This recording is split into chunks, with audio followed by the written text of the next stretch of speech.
آج ہم جس موضوع پر بات کر رہے ہیں وہ کچھ ایسا ہے جس سے ہم سب گزرے ہیں لیکن شاید کبھی رک کر سوچا نہیں۔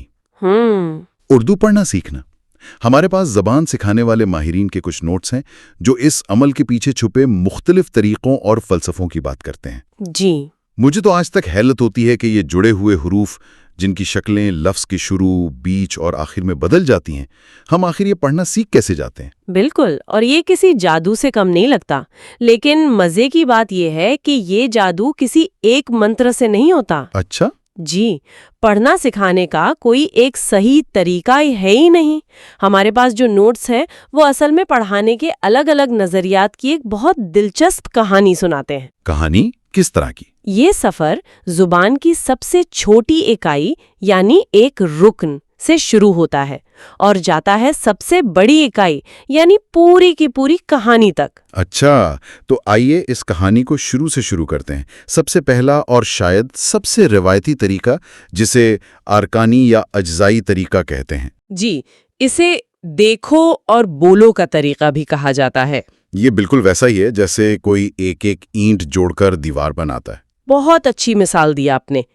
اس طریقے کا فلسفہ یہی ہے کہ آپ سب سے چھوٹی اور سادہ چیز سے شروع کریں، زبان کی سب سے چھوٹی بامانی اکائی سے۔ تو یہ ہوتا کیسے ہے پھر؟ جیسے اگر کسی بچے کو لفظ آم سکھانا ہے تو کیا ہوتا ہے؟ اس میں پہلے بچے کو آم کی ایک تصویر دکھائی جاتی ہے، یعنی ایک ایسی چیز جسے وہ اپنی زندگی میں جانتا ہے۔ صحیح۔ پھر اس تصویر کے ساتھ لفظ آم جوڑا جاتا ہے۔ یہ تدریس کا ایک بہت بنیادی اصول ہے، معلوم سے نامعلوم کی طرف جانا۔ اچھا، یعنی آم کی تصویر معلوم ہے اور حروف کی شکل نامعلوم ہے۔ بالکل، آپ ان دونوں کو جوڑ دیتے ہیں۔ یہ تو ٹھیک ہے، یہ تو ایک رکن والے لفظ آم کی بات ہو گئی، لیکن اردو میں تو لمبے الفاظ بھی ہوتے ہیں جیسے باجا یا تالا، ان کا کیا ہوتا ہے؟ یہاں آ کر یہ طریقہ تھوڑا دلچسپ ہو جاتا ہے۔ جب ایک سے زیادہ رکن والے الفاظ آتے ہیں تو انہیں ان کے حصوں میں توڑ دیا جاتا ہے۔ اچھا، جیسے باجا؟ جی بالکل، باجا یا تالا۔ پہلے بچے کو با کا رکن سکھایا جائے گا، پھر جا کا، اور جب بچہ ان دونوں کو پہچاننے لگتا ہے تو انہیں جوڑ کر باجا بنانا سکھایا جاتا ہے۔ اور ہمارے نوٹس بتاتے ہیں کہ اردو میں اسے شیخ چاند نے اپنے بولتا قاعدہ میں متعارف کروایا تھا۔ جی، انہوں نے اسے باقاعدہ طور پر متعارف کروایا تھا۔ یہ بہت قدم بقدم ایک منظم طریقہ ہے۔ اس کا فائدہ تو یہ لگتا ہے کہ بچے پر ایک دم سے بوجھ نہیں پڑتا۔ بالکل، اس کا سب سے بڑا فائدہ یہی ہے کہ یہ بہت منطقی ہے۔ لیکن یہاں ایک سوال بھی پیدا ہوتا ہے۔ وہ کیا؟ کیا اس طرح ٹکڑوں میں زبان سیکھنے سے پڑھنے کا عمل کچھ زیادہ ہی میکینکلی نہیں ہو جاتا؟ کیا بچہ صرف حروف جوڑنے کی مشین تو نہیں بن جاتا؟ یہ بہت اہم نکتہ ہے۔ مجھے یاد ہے بچپن میں کچھ بچے بہت روانی سے پڑھ لیتے تھے، لیکن جب ان سے پوچھو کہ کیا پڑھا ہے تو انہیں کچھ پتہ نہیں ہوتا تھا۔ ہو سکتا ہے وہ اسی میکینکی عمل کا شکار ہوتے ہو۔ اچھا، تو یہ تو ہوا ایک ایک اینٹ جوڑ کر دیوار بنانے والا طریقہ۔ لیکن کیا ہو اگر کوئی کہے کہ بچوں کو پہلے پوری عمارت ہی دکھا دو؟ جی، یہیں سے بات بالکل الٹ ہو جاتی ہے۔ اور ہم آتے ہیں جملے کے طریقے پر۔ جی، یہ سوچ میں ایک 180 ڈگری کی تبدیلی ہے۔ یہاں شروعات حروف یا ارکان سے نہیں بلکہ ایک مکمل بامانی جملے سے ہوتی ہے۔ اور ہمارے نوٹس میں تو یہاں تک لکھا ہے کہ اس نظریے کے مطابق شروع میں ہی بچوں کو حروف تہجی رٹوانا فائدے کے بجائے الٹا نقصان دہ ہو سکتا ہے۔ جی، یہ بہت حیران کن بات لگتی ہے۔ اسے خیالی طریقہ بھی کہا جاتا ہے نا؟ جی، کیونکہ یہ ایک مکمل خیال سے شروع ہوتا ہے۔ بالکل، اور اس کی نفسیاتی وجہ ہے سیاق و سباق یعنی کانٹیکسٹ کی اہمیت۔ جب آپ ایک بچے کو کہتے ہیں بلی دودھ پیتی ہے تو آپ اسے صرف 3 الگ لفظ نہیں دے رہے، آپ اسے ایک پوری تصویر دے رہے ہیں، ایک کہانی۔ جی، ایک مکمل خیال دے رہے ہیں۔ اس جملے میں ایک قدرتی آہنگ ہے، اس سے سیکھنے کا عمل زیادہ فطری اور دلچسپ ہو جاتا ہے۔ نوٹس میں ایک بہت پیاری مثال دی گئی ہے، ایک چھوٹی سی نظم کی صورت میں۔ چھوٹی سی بلی کو میں کرتا ہوں پیار، صاف ہے ستھری ہے بڑی ہے کھلاڑ۔ یہ صرف پڑھانا نہیں ہے، یہ تو زبان کے ساتھ ایک تعلق پیدا کرنا ہے۔ بالکل، یہ زبان کو ایک زندہ چیز کے طور پر پیش کرتا ہے اور اسی سوچ کو ایک قدم اور آگے لے جاتا ہے قصہ گوئی کا طریقہ۔ اچھا، یہ جملے کے طریقے کی ہی ایک توسیع ہے۔ جی، ایک زیادہ ترقی یافتہ شکل کہہ لیں۔ یہ کیسے کام کرتا ہے؟ کیا استاد کلاس میں آ کر سیدھا کہانی سنانا شروع کر دیتا ہے؟ جی، تقریباً ایسا ہی ہے۔ استاد سبق کا آغاز کسی دلچسپ مختصر کہانی سے کرتا ہے۔ وہ بچوں کو کہانی سناتا ہے، ان کے تاثرات دیکھتا ہے، اور جو بچے پوری طرح اس کہانی میں کھو جاتے ہیں، تب استاد اس کہانی کا کوئی ایک اہم جملہ بلیک بورڈ پر لکھ دیتا ہے۔ تو اس طرح وہ بولی جانے والی اور لکھی جانے والی زبان کے بیچ ایک پل بناتا ہے۔ بہترین کہا آپ نے۔ بچہ یہ دیکھتا ہے کہ جو دلچسپ کہانی وہ سن رہا ہے وہی ان لکیروں اور نقطوں میں بھی چھپی ہوئی ہے۔ اس سے تو پڑھنا فوری طور پر معنی خیز بن جاتا ہے۔ جی، مقصد یہی ہے کہ پڑھنے کی تکنیکی مشق شروع کرنے سے پہلے بچے کے دل میں پڑھنے کی محبت پیدا کی جائے۔ لیکن اس طریقے کا بھی کوئی چیلنج ہے؟ یہ تو بہت اچھا لگ رہا ہے۔ چیلنج یہ ہے کہ اگر صرف کہانیوں اور جملوں پر ہی انحصار کیا جائے تو کیا بچے انفرادی حروف اور ان کی آوازوں کو ٹھیک سے سیکھ پاتے ہیں؟ اچھا، اگر ان کے سامنے کوئی نیا انجان لفظ آ جائے جسے انہوں نے پہلے کسی کہانی میں نہ سنا ہو تو کیا وہ اسے خود سے پڑھ پائیں گے؟ یہ تو واقعی سوچنے کی بات ہے۔ ایک طرف ہمارے پاس ارکانی طریقہ ہے جو بنیادیں مضبوط کرتا ہے لیکن شاید پڑھنے کو بے لطف بنا دیتا ہے۔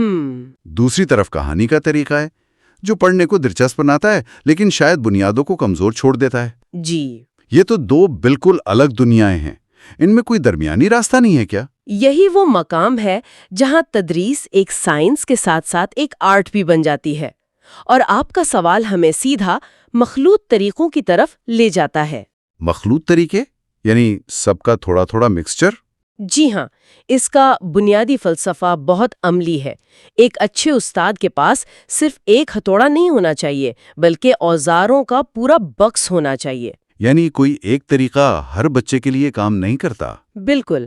اس لچکدار سوچ کو ہمارے نوٹس میں انتخابی طریقہ کہا گیا ہے، یعنی اپنی ضرورت کے مطابق بہترین اوزار کا انتخاب کرنا۔ اس کا مطلب تو یہ ہوا کہ اب سارا زور طریقہ کار سے ہٹ کر استاد کی اپنی سمجھ بوجھ اور مہارت پر آ جاتا ہے؟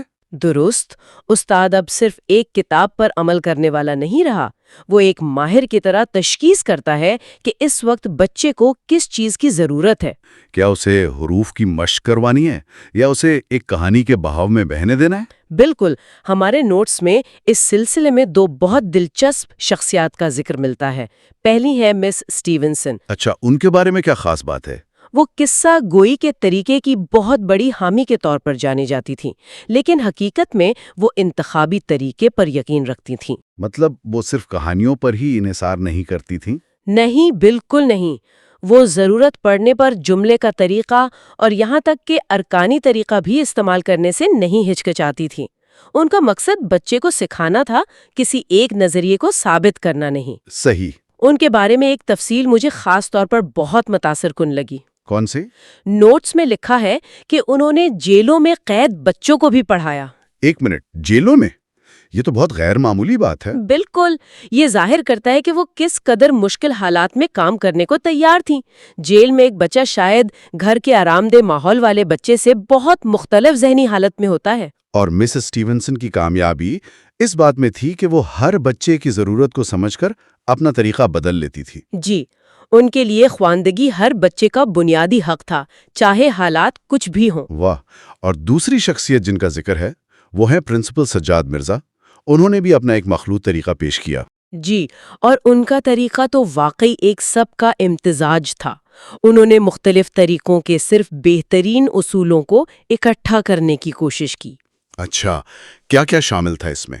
انہوں نے دیکھو اور بولو کا تصویری پہلو لیا، صوتی طریقہ سے حروف کی آوازوں پر زور دیا، ترکیبی طریقہ سے حروف کو جوڑنا سکھایا اور پڑھنے اور لکھنے کو ساتھ ساتھ چلایا۔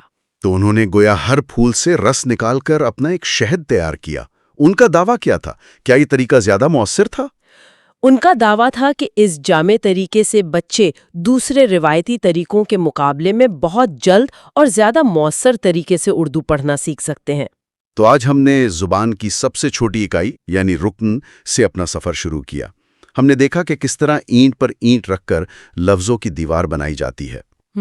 پھر ہم نے بالکل الٹا سفر کیا اور پوری عمارت یعنی جملے اور کہانی سے آغاز کیا، اور آخرکار ہم اس نتیجے پر پہنچے کہ شاید بہترین طریقہ کوئی ایک متعین راستہ نہیں ہے، بلکہ ایک لچکدار اور مخلوط سوچ ہے جو استاد کی مہارت اور بچے کی ضرورت پر منحصر ہے۔ جی، یہ طریقوں کی جنگ نہیں بلکہ سیکھنے والے کو مرکز میں رکھنے کا نام ہے۔